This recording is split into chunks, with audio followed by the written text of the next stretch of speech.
பொதுவான பார்வையில், வரலாற்று பார்வையிலிருந்து பார்த்தா இடஒதுக்கீடு, முதலில் இடஒதுக்கீட்டை செய்தவர்கள் பார்ப்பனர்கள் தான். அங்கே வேதத்தை காரணம் காட்டி யார் யாருக்கு என்ன வேலை என்பதும், யார் யார் எங்கெங்கே குடியிருக்கலாம் என்பதும், யார் யாருக்கு என்ன தகுநிலை என்பதையும் அவங்க தான் ஒதுக்கீடெல்லாம் செய்து என்ன வேலை என்பதையெல்லாம் முடிவு செய்தவர் அவர்கள் தான். ஆனால் நவீன அரசியல் வரலாற்றில் மக்களுடைய எல்லா மக்களும் தங்களுக்கான எதிர்காலத்தை தீர்மானிப்பதற்கு அனைத்து தரப்பு மக்களின் எண்ணங்களும் பிரதிபலிக்க வேண்டும் என்ற எண்ணத்தில் முடிவெடுக்கிற இடத்தில், அந்த முடிவுகளை நடைமுறைப்படுத்துகிற இடத்தில், நடைமுறையை பரிசீலிக்கிற நீதிமன்றங்களில் எல்லா தரப்பு மக்களும் இருக்க வேண்டும் என்பதுதான் ஒரு நியாயமான தீர்வை கொடுக்கும் என்ற அடிப்படையில் தான் எல்லா இடத்திலும் எல்லோரும் இருக்க வேண்டும் என்ற முயற்சியின் போதுதான் அது நிச்சயமாக ஆங்கிலேயர் வருகைக்கு பின்னால் ஆங்கிலேயர்களுடைய பார்வையில் தான் அவங்க எடுத்த உடனே அவங்க தங்களுடைய சென்சஸ் ரிப்போர்ட்லேயே சொல்ல ஆரம்பிக்கிறாங்க. 1871 எடுத்த முதல் சென்சஸ் ரிப்போர்ட்லேயே இங்கே தமிழ்நாட்டுக்கு, சென்னை மாகாணத்துக்கு எடுத்தவர் அதை பற்றி சொல்லுகிறார். அவர் சொல்ற போது என்ன சொல்றாருன்னா, இந்த அரசாங்கத்துக்கு ஒரு குறிப்பு எழுதுகிறார். அரசாங்கம் எல்லா சிக்கல்களையும் பார்ப்பன கண்ணாடி கொண்டுதான் பார்க்கிறது, through the medium of brahminical spectacles என்று எழுதுகிறார். அது உண்மையான சிக்கல்களையோ அதை தீர்ப்பதற்கான நல்ல வழிகளையோ காட்டாது. இதை அரசு புரிந்து கொள்ள வேண்டும் என்று அவர் எழுதுகிறார். 1871 எழுதுகிறார். 1901 மீண்டும் சென்சஸ் அதிகாரி பிரான்சிஸ் என்பவர் எழுதுகிறார். அவரும் இந்த ஜாதி என்பது இங்கு வெகு ஆழமாக செயல்பட்டு கொண்டிருக்கிறது. ஒருவன் உடுக்கிற உடையை, உண்ணுகிற உணவை, வசிக்கும் இடத்தை, சூட்டுகிற பெயரை, மொழியின் தன்மையை கூட ஜாதி தான் தீர்மானிக்கிறது. எனவே அந்த ஜாதியத்தின் தாக்கத்தை ஆழ்ந்து ஆலோசிக்க வேண்டியது தேவை என்று 1901 சென்சஸ் சொல்றார். இதையெல்லாம் கருத்தில் கொண்டுதான் ஆங்கில அரசு ஒரு குழுவை அனுப்பி அதை பற்றி ஆய்வு செய்கிறார்கள். அரசின் திட்டங்கள் எல்லாருக்கும் போய் சேர்ந்து விட்டதா என்பதுதான் நோக்கம். அதற்கான ராயல் கமிஷனுக்கு முன்னால் இங்கே இருக்கிற அலெக்சாண்டர் கார்டியூ என்ற ஒருவர் இங்கே சென்னை மாகாணத்தின் சீஃப் செக்ரட்டரியா இருந்தவர். அவர் தன்னுடைய அறிக்கையை தர்றார், என்ன நடந்திருக்கிறது இந்த நாட்டில் அப்படின்னு. அந்த அறிக்கை தான் பல செய்திகளை சொல்லுகிறது. ஐசிஎஸ் என்பது அதுக்கு முந்தைய பிரிட்டிஷ்காரர் மட்டும்தான் ஐசிஎஸ்ஸாக அந்த போக்கு கொண்டு இருந்தது. 1885 காங்கிரஸ் தோற்றுவிக்கப்பட்ட பின்னால் அது அனைவருக்கும் வேணும்னு கேட்டாங்க. அந்த அடிப்படையில் இந்தியர்களுக்கும் அனுமதி கொடுக்கப்பட்டது. அது 1891 நினைக்கிறேன். அப்போ இருந்துதான் இந்தியர்கள் ஐசிஎஸ் அதிகாரிகளாக முடிந்தது. அப்ப சென்னை மாகாணத்தில் 16 பேர் 1891 1913 வரைக்கும் ஆகியிருக்கிறார்கள். அதில் 15 பேர் பார்ப்பனர்கள். 16 பேர்ல 15 பேர் பார்ப்பனர்கள், ஒருவர் இந்து அல்லாதவர். ஆக பார்ப்பன அல்லாதவர்களோ அல்லது சாதி அடுக்கில் அடித்தளத்தில் இருக்கிற யாருக்கும் எந்த வாய்ப்பும் இல்லை என்பதை தெளிவாக்குகிறார். அது மட்டும் இல்லை, பட்டதாரிகளில், முதுநிலை பட்டதாரிகளில், பொறியாளர்களில், நீதிமன்றத்தில் இருக்கிற நீதிபதிகளில் எல்லாருடைய அளவையும் காட்டுறார். அதுல பார்ப்பனர்கள் மட்டுமே 70-75 விழுக்காட்டு இடங்களை கைப்பற்றி கொண்டிருக்கிறார்கள் என்பது தெரிய வருகிறது. அதை அடிப்படையாக வைத்தான் பார்ப்பன அல்லாத அறிக்கை என்ற ஒரு அறிக்கையை தயாரித்த சர்பிட்டி தியாகராயர் குழுவினர் அதை அந்த நான் பிராமின் மேனிஃபெஸ்டோ, பார்ப்பனலாதார் பேரறிக்கை ஒன்றை வெளியிட்டார்கள். அதில் இந்த குறிப்புகள்லாம் சொல்றாங்க. இப்போ அப்போதுதான் இதை பற்றிய அழுத்தமான விவாதம். அதற்கு முன்பும் அரசு செய்திருக்கிறது. இது பற்றிப்பட்ட அக்கறை கொண்டதாக ஆங்கிலேய அரசு செயல்பட்டு இருக்கிறது. ஆனாலும் கூட ஒரு அரசியல் முன்னெடுப்பாக வந்தது பார்ப்பனலாதார இயக்கம் அல்லது பின்னாலே நீதி கட்சி அறியப்பட்ட தென்னிந்தியர் நல உரிமை சங்கம் என்று சொன்னார்கள். அது தென்னிந்தியர் தாராளியர் சங்கம், லிபரல்ஸ் அசோசியேஷன் தான் அது. ஆனால் அவர்கள் எடுத்த அந்த முடிவு, எடுத்த முன்னெடுப்பு, அதில் அவங்க முதல்ல எல்லோருக்குமான இடங்களை பிரித்து தர வேண்டும். ரிசர்வேஷன் என்ற சொல் அப்போது இல்லை, கம்யூனல் ரெப்ரசன்டேஷன் தான், வகுப்புவாரி உரிமை. 100 இடங்களையும் 100 பேருக்கும் பிரித்து கொடுக்கறது என்பதுதான். இருந்தாலும் கூட அதில் முன்ன பின்ன, அதாவது அப்போது முதலில் வாய்ப்புகள், அதுக்கு முந்தைய 1840 ரெவென்யூ போர்டு ஒரு ஆணை, பிஎஸ்ஓ போர்ட் ஸ்டாண்டிங் ஆர்டர் ஒன்று வெளியிடுகிறார்கள். 1854 ஒன்று வெளியிடுறாங்க. அதில் அந்தந்த மாவட்ட ஆட்சியர்கள் ஒரு குறிப்பிட்ட சமூகத்தினரே ஒரு பதவியில் அல்லது பதவிகளில் ஆதிக்கம் செலுத்துவதை இல்லாமல் பார்த்து கொள்ள வேண்டும் என்று மட்டும்தான் அதில் சொல்லப்பட்டிருக்கிறது. அதுக்கு மேலே குறிப்பான ஆணை எதுவும் இல்லை. ஆனால் 1920 ஆட்சிக்கு 21 ஆட்சி தொடங்கிய நீதி கட்சி தான் அவர்களுடைய அரசாணை ஒன்றை அவங்களா ஒரு ஆணையை பிறப்பிக்கிறார்கள். 100 இடங்களையும் முதல்ல 12ஆக பிரிக்கிறார்கள். அதில் 2 இடம் பார்ப்பனர்களுக்கு, அப்போ 10,000 16 இடம் பார்ப்பனர்களுக்கு கொடுக்குறாரு. பார்ப்ப அல்லாதவர்களுக்கு 6 இடம், இஸ்லாமியர்களுக்கு 2 இடம், கிறிஸ்தவர்களுக்கு 2 இடம், அப்போது தீண்டாதர் என்று சொல்லப்பட்ட மக்களுக்கு 1 இடம், 8 இடம், 8.3 தான் அப்போ அப்படி ஒதுக்கப்படுகிறது. இப்போ அதில் கொஞ்ச காலம் கழித்தவுடன் அதில் பார்ப்பன அறிக்கையிலே சொல்றாங்க, இப்போது கல்வி என்பது பார்ப்பன சில குறிப்பிட்ட ஜாதிகளுக்கு மட்டுமே கிடைக்கிறதுன்னு நீதி கட்சியின் அறிக்கையிலும் சொல்லுகிறது. பெரியாரும் 5-6 ஜாதிகள் தான் பார்ப்பனாதார் என்ற பெயரில் பதவி பெறுகிறார்கள். எனவே அவர்கள் பிற்படுத்தப்பட்ட மக்கள்னு தனியா ஒன்றை பிரிக்கணும்னு சொல்றாங்க. வெறும் பார்ப்பனாதார்னா அதில் இருக்க உயர் ஜாதி தான் எல்லாத்தையும் அனுபவிச்சுட்டு இருக்கான். என்னால் அது பிற்படுத்தப்பட்டவர்னு ரொம்ப பின்னால் 1947 நவம்பர் 1947 தான் அந்த அரசாணையே ஓமந்தூர் ராமசாமி ரெட்டியார் என்பவர் இங்கு முதலமைச்சராக இருந்த போது அவர் தான் பிறப்பிக்கிறார். நவம்பர் கடைசியில் 1947 அது காந்தியார் கொலைக்கு ஒரு காரணம் என்று கூட சொல்லுவார்கள். இப்போ அந்த ஆணையில் தான் இடங்களை 14ஆக பிரிக்கிறார்கள். முதல்ல 12ஆக பிரிச்சு 14ஆக பிரிச்சு அதுல 2 பார்ப்பனர்களுக்கு 7 தான், 7 இடங்கள்லாம் 14 இடங்கள் பார்ப்பனர்களுக்கு, பார்ப்பனருக்கு பிற்படுத்தப்பட்டவருக்கு 2 இடங்கள் என்று 14 விழுக்காடு. இஸ்லாமியர், கிறிஸ்துவர், ஐரோப்பியர் எல்லாம், கிறிஸ்துவர், ஐரோப்பியர், ஆங்கிலோ இந்தியர்லாம் ஒரே இடம் தான், ஒரு பிரிவு தான், அவர்களுக்கு 1 இடம். அப்ப 7 விழுக்காடு 7 விழுக்காடாக குறைக்கிறார்கள். தீண்டாத மக்கள் என்பவர்களுக்கு 14 விழுக்காடாக உயர்த்துகிறார்கள். முதல்ல 8ஆக இருந்தது 14ஆக மாத்துறாங்க அந்த சமயத்துல. அப்ப அது நடந்த போதுதான் காந்தியார் இங்கு வருகிறார். காந்தியாரிடம் போய் எல்லாம் புகார் செய்கிறார்கள், பார்ப்பனர்களுக்கு வேலை வாய்ப்பே இல்லாமல் போகுதுன்னு சொல்றாங்க. அப்பதான் காந்தியார் ஓமந்தூராரை அழைக்கிறார், ஓமந்தூர் ராமசாமி ரெட்டியாரை. அவர் ரொம்ப எளிமையான மனிதர், ஆனால் உறுதியான மனிதர். எனக்கு வேலை இருக்குன்னு அவருடைய செக்ரட்டரி அனுப்புறாரு, போய் காந்தியை பார்த்துட்டு வந்தோம், காந்தி வர சொன்னாராம் என்று இவர் போறதில்லை முதலமைச்சர். ஆனால் இடஒதுக்கீடு பற்றிய வகுப்புவாரி ஆணையை பற்றி ஆணைகள்லாம் கொடுத்துன்னு அவர் போய் விளக்கங்களை சொல்லுகிறார். அப்போ காந்தி பார்ப்பனர்களை பார்த்து சொல்றாரு, நீங்க ஏன்பா வேதம் ஓத வேண்டியவங்க, நீங்க வேள்வி செய்ய வேண்டியும் வேதம் ஓத வேண்டியதும், நீ ஏன் T² எடுத்துட்டு செதாஸ்கோப் திடீர்னு ஆசைப்படுறீங்க? இப்போ அந்த வேலையில பாருங்க, மற்றவங்களாம் தான் கொஞ்ச நாள் இருக்கட்டுமேன்னு சொல்றாரு. பெரியார் வேடிக்கையாக சொன்னார், ஆணை பிறப்பித்து 36ஆம் நாள் கொல்லப்பட்டார்னு அவர் எழுதி வச்சிருக்காரு. இதை சொல்லிய காந்தியை 36 நாளில் கொண்டுட்டாங்க பாப்பான்னு எழுதுவார். ஆனால் அப்படி ஒரு மாற்றம் 47 வந்தது. அப்போதான் ஓரளவுக்கான வந்தது. ஆனால் இது எல்லாம் எது வரைக்கும் இருந்ததுன்னா அரசியல் சட்டம் நடைமுறைக்கு வருகிற வரைக்கும் தான் இருந்தது. அது அப்போது சென்னை மாகாணத்திலும் மகாராஷ்டிராவில் மட்டும்தான் இருந்தது, பம்பாய் மாகாணத்தில் மட்டும்தான் இருந்தது, வேற எங்கேயும் இல்லை. இப்படிப்பட்ட முறைகள்லாம் அங்கு பின்பற்றலாம். அங்கேயும் பார்ப்பனாதார இயக்கம் இருந்தது, இங்கேயும் பார்ப்பனாதார இயக்கங்கள் செயல்பட்டன. ஒரு மாற்றம் ஏற்பட்டிருந்தது. ஆனால் அரசியல் சட்டம் எழுதப்பட்ட போது அரசியல் நிர்ணய சபையில் கடும் நெருக்கடிகளை நம்ம கேள்விப்பட்டிருப்போம். ரொம்ப நெருக்கடிகளை சந்திக்க வேண்டியிருந்தது. அது ஒரு ஃபர்ஸ்ட் டிராஃப்ட் ஒன்று கொடுக்குறாங்க, BN ராவ் என்பவர் ஒரு ஃபர்ஸ்ட் டிராஃப்ட் தயாரித்து கொடுக்குறாரு.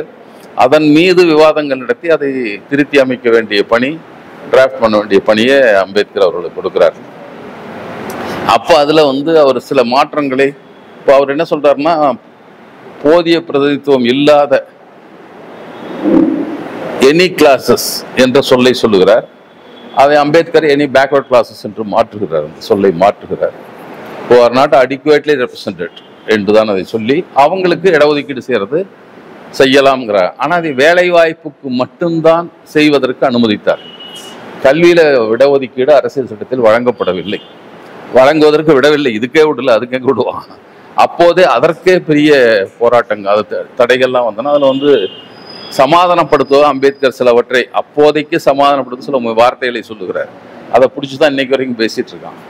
நீங்கள் வருத்தப்பட வேண்டாம், அச்சப்பட வேண்டாம், நாங்கள் தகுதியும் மெரிட்டையும் பார்த்துக்குவோம், அதே நேரத்தில் இடஒதுக்கீடு கொடுப்போம். Minority of seats will be allotted அப்படின்னு ஒரு சொல்றாரு. என் கோட்டாவில் மைனாரிட்டி ஆஃப் சீட்ஸ்ங்கிற, அதான் இன்னும் 50 கீழே இருக்குன்னு 50 கீழே என்ன பேசிட்டே இருக்கான். அப்போ சமாதானம் செய்வதற்காக சொல்லப்பட்டது. அப்போ பார்த்தா கல்விக்கு வேண்டாம்னா விட்டாரப்ப, அம்பேத்கர் கல்விக்கு வேண்டாம்னு இன்னும் சொல்ல முடியாது. அன்றைய நிலையில், ஏன்னா அப்போது அரசியல் நிர்ணய சபையை நாம் மனதில் எடுத்துக்கொண்டால் அது 100க்கு 10 பேருக்கு மட்டுமே வாக்குரிமை இருந்த நிலையில் தேர்ந்தெடுக்கப்பட்ட உறுப்பினர்களை கொண்டு அமைந்ததுதான் அரசியல் நிர்ணய சபை. அதுல மக்கள் பிரதிநிதிகள்லாம் இல்லை, பணக்காரர்கள் படிப்புக்காரர்களுடைய பிரதிநிதிகள் மட்டும்தான் உட்கார்ந்தோம். உயர் ஜாதிக்காரர் பிரதிநிதி தான் இருந்தார். அவங்க போய் எளிய மக்களுக்குமெல்லாம் எண்ணெயத்தை செலுத்தியவர்களாம் முடிவு சொல்ல முடியாது. எனவே அந்த தடைகளை சார்ந்து எழுதப்பட்ட சட்டம் தான் அது. ஆனாலும் கூட அந்த ஒரு வாய்ப்பை வைத்துக்கொண்டு அரசியல் சட்ட நடைமுறைக்கு வந்துவிட்டது என்றால், தமிழ்நாட்டில் சென்னை மாகாணத்தில் இருந்த இடஒதுக்கீட்டு கல்வி நிலைய இடஒதுக்கீடு ரத்து செய்ய வேண்டும் என்று வழக்குகள் வந்தன. இன்னொன்று, இஸ்லாமியர் கிறிஸ்தவர்களுக்கு அளிக்கக்கூடாது என்று இன்னொரு வழக்கு வந்தது. அது நேரடியாக அந்த சொற்களால் சொல்லவில்லை. இப்போ சண்முகம் துரைராஜன் என்ற ஒரு மருத்துவக் கல்லூரிக்கு விண்ணப்பம் போடாத வயதான ஒரு பெண் 34 வயசுல அவங்க வழக்கு போடுறாங்க. சீனிவாசன் என்கிற பொறியியல் கல்லூரிக்கு போட்டு இடம் கிடைக்காத ஒரு பார்ப்பன மாணவன், இவங்க 2 பேரும் கல்வி நிலையத்தை பற்றி போடுறாங்க. வெங்கட்ராமன் என்பவர் சிவில் ஜட்ஜி பதவிக்கு அவர் தேர்ந்தெடுக்கப்படவில்லை. காரணம், அரசியல் சட்டம் சொல்லுவதற்கு பேக் கிளாஸ் பற்றி மட்டும்தான் சொல்லுது. ஆனால் இவங்க மத அடிப்படையில் கொடுத்துருக்கிறார்கள். இஸ்லாமியர் கொடுத்த தப்பு, கிறிஸ்தவர் கொடுத்த தப்பு, எதனால தான் எனக்கு இடம் கிடைக்கலாம் அவர் வழக்கு போடுறாரு. ஆக ஒட்டுமொத்த வகுப்பாரி உரிமையே பாதிக்கப்படுவது போன தீர்ப்பு கொடுக்கப்படுகிறது. இங்கே உயர்நீதிமன்றத்தில் தான் கொடுத்தாங்க, உச்ச நீதிமன்றத்தில் தான் கொடுத்தாங்க. அதற்கு பின்னால் சட்ட திருத்தம் வந்தது. அது கல்வி நிலையங்கள் இடஒதுக்கீட்டை கொண்டு வந்தது. பிற்படுத்தப்பட்டோருக்கும் இடஒதுக்கீட்டை அதுதான் கொண்டு வந்தது. உங்களுக்கு 1931 எடுத்த சென்சஸின் போது ஜே.ஹெச். ஹட்டன் என்ற ஒரு மானுடவியல் அறிஞர், அவர் தான் ஷெட்யூல் காஸ்ட், ஷெட்யூல் ட்ரைப் என்பதை பற்றி வகைப்படுத்துகிறார். அவர் தான் அடிப்படையில் அன்டச்சபிலிட்டி, ஐசோலேஷன் 2 அடிப்படை கூறுகளை வைத்துக்கொண்டு தீண்டாமைக்கு உள்ளானவர்களை ஒரு பட்டியலாகவும் தனித்து வாழ்கிற மக்களை ஒரு பட்டியலாகவும் எடுத்து ஷெட்யூல் ட்ரைப், ஷெட்யூல் காஸ்ட் என்று அப்போதான் உருவாக்குறாங்க. அந்த சொற்கள் 1935 சட்டத்திலே வந்துவிட்டது. அதுவும் மக்கள் பிரதிநிதித்துவ சட்டத்தில் பட்டியல் இனத்திற்கும் பட்டியல் பழங்குடிகளுக்கும் அவர்கள் மக்கள் தொகைக்கு ஏற்ப முடிந்த வரைக்கும் as nearly as possible proportionate to their population என்றுதான் அதில் சொன்னார்.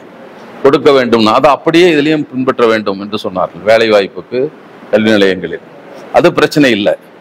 அது இல்லாமல் இருக்கிற பிற்படுத்தப்பட்டவர், ஏன்னா பேக்வேர்ட்ஸ் என்று தான் அரசியல் சட்டத்தில் ஒரே சொல்லாகத்தான் சொல்லப்பட்டது.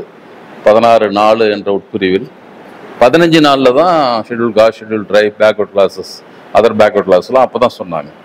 இப்போ பேக்வர்ட் கிளாஸஸில் பட்டியல் படுத்தப்படாத மற்ற பிற்படுத்தப்பட்ட மக்கள், இதர பிற்படுத்தப்பட்ட மக்கள் என்று ஒரு பிரிவுக்கும் இடஒதுக்கீடு உண்டு என்பது 15 நாளில் செய்யப்பட்ட அந்த திருத்தம், 1951 செய்யப்பட்ட திருத்தம். அது சென்னையில் நடந்த ஒரு போராட்டம். அதை பற்றி அதிகம் நாம் பேச வேண்டியதில்லை. இருந்தாலும் அப்படி திருத்தம் வந்தது. திருத்தத்தை எதிர்த்தவர்கள் அப்பவே சொன்னாங்க பொருளாதார அடிப்படையில் கொண்டு வரணும்னு சொன்னாங்க. அதில் சொன்னவர் ஷியாம் பிரசாத் முகர்ஜி, பின்னால் ஜனசங்கத்தை உருவாக்கியவர்கள் ஒருவர். இன்றைக்கு அவங்க வச்சு பாராட்டுற ஒரு தலைவர் ஹுக்கும் சிங்னு ஒருத்தர். இப்போ நான் ஏற்கனவே ஒன்று சொல்லிருப்பேன், என்டிஏன்னு இப்போ இருக்க மாதிரி அப்போ என்டிஎஃப்ன்றது நேஷனல் டெமோக்ராட்டிக் ஃப்ரண்ட்னு ஒன்று வச்சுருந்தாங்க. அதில் ஜனசங்கம், இந்த ஹுக்கம் சிங்கினுடைய அமைப்பு இதெல்லாம் இருந்தது. இவர்கள் தான் எதிர்த்த 5 பேர் மட்டும் எதிர்த்தான், மற்ற யாரும் எதிர்க்கல. 243 பேர் ஆதரவாகவும் 5 பேர் மட்டும்தான் எதிராக வாக்களித்தார். ஆனால் அது காலப்போக்கில் மாறி மாறி தலைகீழாக போய் பொருளாதார அடிப்படையில் கொடுக்க வேண்டும் என்பதற்கு எல்லோரும் அடிப்படை கூடாதுன்னு போல 6 பேர் 7 பேராக கடைசி இப்போ 2019 மாறி போச்சு. இடபிள்யூஎஸ் வந்தபோது அது ஒரு பக்கம். இது மெல்ல மெல்ல எல்லா மாநிலங்களும் எடுத்துட்டு போனாங்க. இது ஒரு 1951 கல்வி நிலையங்களில் இடஒதுக்கீட்டுக்கு சட்டம் திருத்தப்பட்டது. பிற்படுத்தப்பட்ட மக்களுக்குமான திருத்தம் கொண்டு வரப்பட்டு விட்டது. ஆனால் அது என்னமோ இந்த நாட்டில் மாநில அரசுக்கு தான் சட்டம் பொருந்தும், ஒன்றிய அரசுக்கு மத்திய அரசுக்கு பொருந்தாது என்பதை போல மத்திய அரசு நிறுவனங்களில் பிற்படுத்தப்பட்டவர்களுக்கு மத்திய கல்வி நிலையங்கள் பிற்படுத்தப்பட்டவர்கள் இடஒதுக்கீடு அனுமதிக்கப்படவில்லை, கொடுக்கவே இல்லை. எப்போ வரைக்கும் கொடுக்கலன்னா விபி சிங் உத்தரவு போட்டு நீதிமன்றத்தை தாண்டி 94 வரைக்கும் கொடுக்கல. 51 சட்ட திருத்தம் வந்து விட்டது. ஆனாலும் கூட வேலை வாய்ப்பில் பிற்படுத்தப்பட்டவர் நுழைவதற்கு 45 ஆண்டு பொறுத்திருக்க வேண்டியிருந்தது. கல்வி நிலையங்கள் திருப்பி ஒரு சட்டம் 2006 ஏற்றினாங்க. அதுக்கு நீதிமன்றம் போனாங்க. 2008 தான் தீர்ப்பு வந்தது. அசோக் தாக்கூர் வழக்கு என்ற ஒரு வழக்கு, அதில் தீர்ப்பு வந்தது. அதற்கு பின்னால் தான் கல்வி நிலையங்கள் கொடுத்தார். இதில் இடையில கிரீமி லேயர்னு கொண்டு வந்துட்டான். அது வந்து அது கிரீமி லேயர்லேருந்து, அதாவது வளர்ந்த பிரிவினருக்கு வேண்டாம் என்று சொல்லுகிறார்கள். அதை அவங்க முடிவு சொல்ல ஒரு குழு முடிவு பண்ணிட்டுங்கிறாங்க. குழு வருமான அடிப்படையில் முடிவு செய்கிறது. 1 லட்சம் வந்தால் இடஒதுக்கீடு இல்லை அவங்களுக்கு என்று சொல்லுகிறாரு. மாறி மாறி 8 லட்சம் 12 லட்சம் 12 கேட்டுக்கிட்டு இருக்காங்க, இன்னும் கொடுக்கலது கேட்டுட்டு இருக்காங்க. அப்படி மாறிவிட்டது. ஆனால் அந்த இந்திரா சகானி வழக்கில் தீர்ப்பு சொன்னவர்கள் வெறும் பொருளாதார அடிப்படையில் மட்டும் கொண்டு இடஒதுக்கீடு செய்வது அன்கான்ஸ்டியூஷனல், அரசியல் சட்டத்துக்கு விரோதமானது என்று தெளிவாக 9 நீதிபதிகள் தீர்ப்பு சொன்னார்கள். இப்போ 5 நீதிபதிகள் இல்லை கொடுத்தது சரின்னு இப்போ தீர்ப்பு சொல்லியிருக்கிறாங்க. இப்போ சொல்லி நடக்குது. இதுதான் அரசியல் நம்முடைய ஜனநாயக நாட்டில் நடந்து கொண்டிருக்கிற ஒரு செயல்.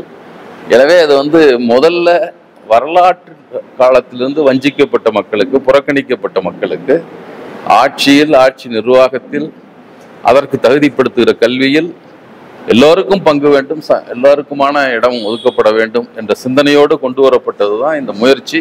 அது முயற்சி ஓரளவுக்கு வெற்றி பெற்றது. இப்போது பிற்போக்காளர்கள், இதில் வந்து பிற்போக்காளர்கள் என்று சொல்லால் நாம் பாரதிய ஜனதா கட்சி மட்டும் சொல்ல முடியாது, காங்கிரஸும் தான். ஏன்னா காங்கிரஸ் முத நரசிம்மராவ் தலைமை அமைச்சராக இருந்தபோது தான் 10 விழுக்காடு பொருளாதார அடிப்பில் கொண்டு வருவோன்னு போட்டார். விபி சிங் உத்தரவு போட்டது 27 விழுக்காடு. அதில் என்ன காரணம்னா, அது விரிவாக சொல்லணும்னா எல்லாருக்கும் தெரிஞ்ச காரணம் தான். மண்டல் கமிஷனில் சொன்னாங்க, ஒரு பாலாஜி வர்சஸ் ஸ்டேட் ஆஃப் மைசூர்னு வழக்கில் 50 விழுக்காட்டுக்கு மேல் இடஒதுக்கீடு இருக்கக்கூடாது என்று சொன்னார்கள். அதை காரணம் காட்டி மண்டல் பரிந்துரைக்கிற போது மிக எச்சரிக்கையாக இந்திய அளவிலான இடஒதுக்கீட்டு பட்டியலினத்திற்கு 15 விழுக்காடும், பழங்குடிகளுக்கு 7.5 என்று இருக்கிறது. அந்த 22 போக மீதி மட்டும்தான் கொடுக்க முடியும் என்று 27 கொடுத்தார் பிற்படுத்தும். அதுதான் காரணம். இவர்கள் 52 விழுக்காட்டினர் அவங்க எடுத்த கணக்குப்படி சொன்னாங்க. இந்துக்களில் 44% பேரும், பிற மதங்களில் 8 விழுக்காட்டினரும் பிற்படுத்தப்பட்டவர்களாக இருக்கிறார்கள். அப்படிதான் மண்டல் குழு அறிக்கை சொல்லுது. ஆனால் 27 விழுக்காடு தான் இடஒதுக்கீடு செய்தார். அதுவும் கூட வேலை வாய்ப்புக்கு மட்டும் என்றுதான் ஆணை பிறப்பிக்கப்பட்டது. அதுவும் இராணுவத்துக்கு இல்லை, உயராய்வுக்கு இல்லை என்று தான் சொல்லப்பட்டது. அந்த இதில் இல்லைன்னு சொல்லப்பட்டது. அதுலேயும் சொன்னார்கள், மாநில பட்டியலும் மத்திய பட்டியல் 2 பட்டியலும் இருக்கிற பிற்படுத்தப்பட்டவர்களுக்கு என்று சொன்னார்கள். 3471 பேரை பட்டியல்படுத்தி கூட 2000 ஜாதிகளுக்கு தான் இடஒதுக்கீடு வழங்கப்பட்டது. இத்தனை குறைகள் இருக்கு. அதை மீறியும் கொடுக்கப்பட்டது. அந்த அளவுக்கு திருப்தி தான். ஆனால் இந்த இது நிறைவேற்றுவதற்கு முன்னாலேயே ஆட்சிக்கு வந்துவிட்ட நரசிம்மராவ் உடனே அதில் ஒரு திருத்தம் போடுறார். இடஒதுக்கீட்டுக்குள் வராத பிரிவுகளை சார்ந்த ஏழைகளுக்கு 10 விழுக்காடு இடஒதுக்கீடுன்னு போடுறாரு. ஏன்னா அவங்க தெளிவாக சொன்னால் 50க்கு மேலே போகக்கூடாது, 27 கொடுக்குறேன்னு. இதெல்லாம் தெரியாதவர்கள் விபி சிங், இவர் நரசிம்மராவ் எல்லாத்தையும் குலைப்படிக்கிறதுக்காக செய்கிறார் அவர். ஆனால் நீதிமன்றத்தில் தீர்ப்பு சொன்னார்கள், நரசிம்மராவ் உத்தரவு செல்லாது, வருமான அடிப்படையில் பொருளாதார அடிப்படையில் இடஒதுக்கீடு செய்ய முடியாது என்று ஒட்டுமொத்தமாக 9 நீதிபதிகள் கொடுத்த தீர்ப்பு அதை தள்ளுபடி செய்தது. ஆனால் இப்போ அதை ஏற்றுக்கொண்டிருக்கார் என்பதுதான் வரலாற்றில் நடந்துக்கிற முரண்பாடுகள் ஒன்றாக நாம் பார்க்கலாம்.